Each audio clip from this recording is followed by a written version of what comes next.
Welcome viewers, Dr. JWAU. A political dispute over single-sex spaces and the controversies surrounding women's sport converge on one question. When institutions protect a category called women, who determines who belongs within that category? The debate pits sex-based protections, privacy and sporting fairness against gender identity protections and anti-discrimination principles.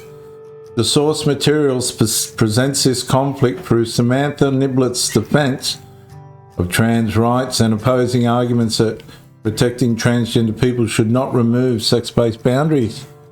The question, though, the central question, when rights collide, who defines woman and where should the boundary be drawn?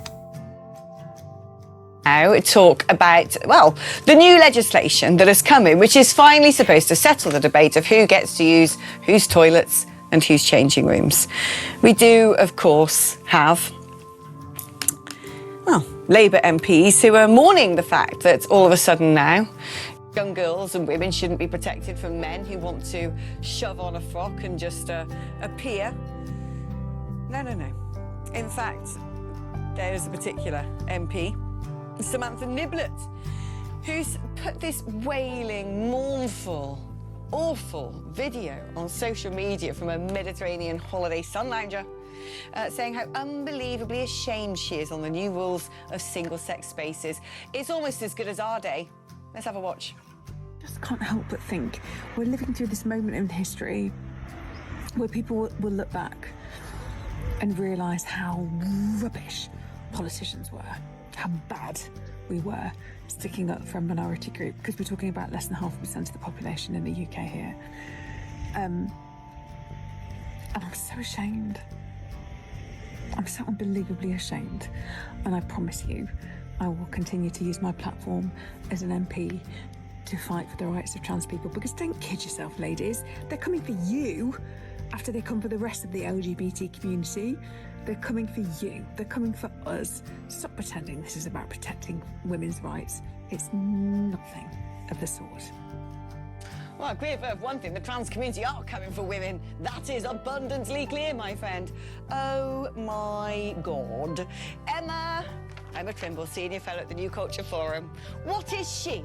How do we manufacture these people? From what grim, dystopian, Frankensteinian laboratory are we creating multiple copies of that human? Because I'm pretty sure I saw her giving that Arde a little walk-in tour of the Cambridge University faculty, well, basically salivating on his shoes, thinking he's the second coming of Christ.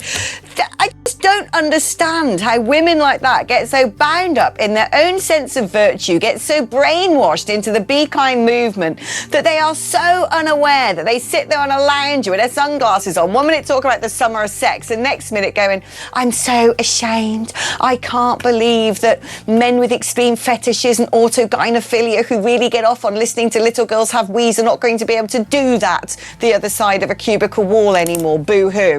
Where did they come from, Emma? Well, you said, what is she? I don't think she can answer what is she. This is the same MP who wanted to have a sex toy exhibition in Parliament. I watched this video and, it reminds me of the woman who played the Vicar of Dibley. Her name escapes me. Dawn French. She goes mental online quite often, doesn't she? Does these sort of like close-up weird videos of boggly eyes and gnashing teeth, and you're like, mate, you don't look convincing. Look a bit ill, if I'm honest. There's this strange phenomenon on the left. You see them doing these videos, and I don't know if it's just because I'm on the opposing side and maybe the left don't see it this way, but it's so cringy. I mean, and also you're an MP, I know Andy Burnham has been saying he's not, as Prime Minister, is not going to be wearing a suit and tie on most occasions.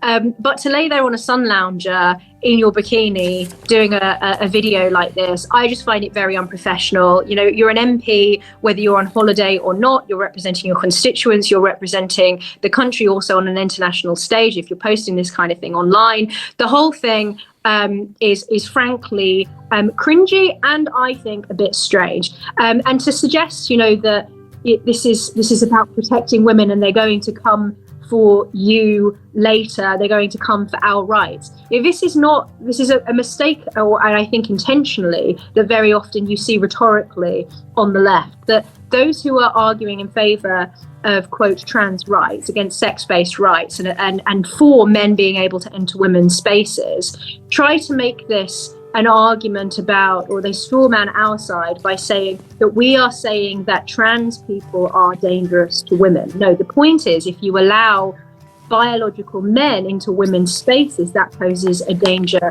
to women. This is about predatory behaviour, whether from actually, people who are actually experiencing gender dysphoria or not. So it's a complete straw man. And the threat to women's rights comes from Labour MPs and Labour councils and any institution that doesn't want to implement this guidance to protect women's same-sex spaces, because the reason why you have those and the reason why you have sex-based rights is precisely to protect women's rights and to protect women. When are we going to have a very in-depth conversation about the narcissistic personality disorder that seems to have infested much of the modern-day left wing of society? Because we've got Zach Polanski and his multiple attempts to become famous, whether it's reality shows, hypnotherapy, joining one particular party, I don't know, saying he can hypnotise people to grow their boobs, always on stage, Heaven nightclub, leather chaps, all the rest of it. Mate, go and do an Amdram class if you want to be loved that much. We've got this character. We've got on the left wing this whole look at my badges, look at my flags, look at my little emoticons in my profile, look at my pronouns. You must call me by the name that I demand you call me. You must respect the identity I've given myself. Guess what? I've changed it 2 seconds ago, and now you need to go to prison because you're being mean. These people are mentally ill. These people are ill. It is a personality disorder. I'm convinced of it. Our society is structured towards encouraging that kind of thing. You see it also with the Jason Ade case in Cambridge, that this is all about affirming mediocrity. It's about, running down genuine excellence, whether it's in politics, in academia or elsewhere. Everybody wants to be affirmed. They want to be affirmed in their own perception of the world, and that is a recipe for not coming to the truth, and which is why I find it so extraordinary that all these years on, we've been going at this for at least 6 years full throttle, fighting to try and maintain women's sex-based rights against the gender ideology, and you still see people like Emily Thornberry insisting that trans men or trans women are women, but biological men are women and can be women. It's extraordinary that they're still upholding this lie, but again, it's because we have created a culture that indulges fantasists. Yeah, but the other thing is this: Emily Thornberry is unlikely to be pounced upon by a pervert, quite frankly. But the 8-year-old girl getting changed into a swimming costume at the local leisure centre is the person most at risk. It's the same with this nugget woman, whatever she's called, Niblet. It seems to me that when you've got especially women coming down on a certain side of the debate, they resent other women. They hate other women. They're probably jealous of other women. And they actually don't care if things happen to other women, because they would rather shower themselves in moral rectitude so they can for once feel superior to other women. It is what Gad Saad has called suicidal empathy. You see it also in the debate about mass migration. You see it in the way that, it's like turkeys for Christmas is the classic line. You see it with the women who many of the listeners, viewers will have seen that photograph of an activist sort of holding a migrant into her chest. It's the same kind of mentality. I think that for some people, this kind of virtue signaling ideology allows them to feel that they are special. It allows them to feel that there is something unique about them. And as I say, affirming the kind of fantasist aspect of certain people's personality, that I think a lot of people are drawn to, whether it is the trans issue or perhaps disability related issues. I know there's been a whole conversation about people going around increasingly with these little walking sticks and so on, that people are drawn to it because the victim, the status of the victim has now in our society so much value attached to it, and also the ally of the victims, I think it gives people a thrill. And it's remarkable that they persist in this despite the fact that the truth will out in the end. Women are biological females, and the Emily Thornberry, and as you put it, MP Nugget, tries to claim otherwise, is crazy. The problem I have, I love Gadsard, right? Good old Gadsard, who came up with the term suicidal empathy. But I think it's sort of being misappropriated at the moment, because I don't think these people are empathetic. I think that when you've got Emily Thornberry and Nugget, I think that they are wanting to belittle other people, bully them, control them, use this as upper hand. It's Mean Girls mentality. To me, it is the blimmin' dark triad of gaslighting, narcissistic projection and manipulation. This is all about saying, I can say what I like and control you because I've adopted this new religion. And if you've signed up to it, even though you can see it's a load of rubbish, but if you've not signed up to it, I now get to essentially persecute you and publicly shame you. I don't think their drive is empathetic at all. I think they are driven by spite. But Alex, it's human nature. We have created a society now, the kind of prevailing culture is one that indulges the darker parts of human nature. Whether, previously we held to certain values, objectivity, the sort of scientific method.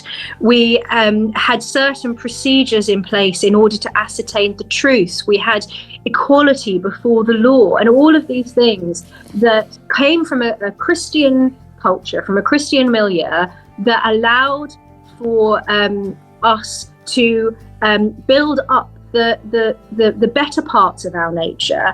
Whereas now with postmodernism, with the subjectivity, relativism, and also multiculturalism, all of these kind of ideological currents that have become dominant in our society, they indulge the worst parts of our nature. And so what you get is these opportunists who lean into ideologies that allow them to bully others, allow them to feel superior over others, allow them to rise to the top despite their mediocrity.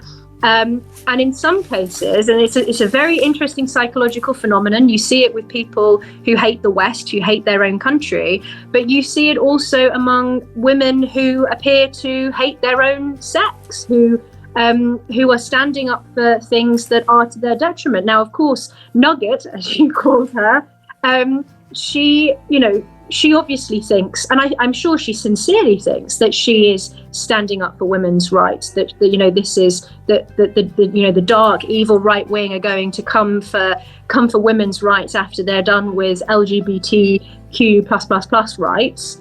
But it's an interesting psychological phenomenon, because this is most certainly not in her best interest, and it's certainly not in the interests of the LGB. Well, there you go. You've actually just basically backed up my dark triad theory, because we've talked about the fact they use this, these new religions to control other people, to rise to the top, even though they're inadequate. Machiavellianism. Then you talk about it not being in the interests of other people, it being harmful to society, sociopathy, and then you get to the other part, which is the insecurity that feeds all of this, the want to belittle in order to self-promote, and doing that via gaslighting and narcissistic projection. Narcissism. There you go. The dark triad. Told you so. I'm telling you, I'm going to write a book one day all about how the left wing is basically just narcissistic personality disorder. I think I could, I don't know, maybe if I asked Jason Arday's publisher, I might get it off the shelf by next week. Emma, thank you ever so much. The wonderful Emma Trimble there. So viewers, perhaps that is a darker question underneath this debate. Is this still about compassion and equality, or can ideology become a tool for control, status and moral superiority? The speakers call that pattern a political dark triad: manipulation, self-promotion and narcissism. Whether that theory is right or wrong, one warning remains. When ideology becomes more important than truth, the people affected by its consequences are the ones who pay the price, and in this case, it's biological women.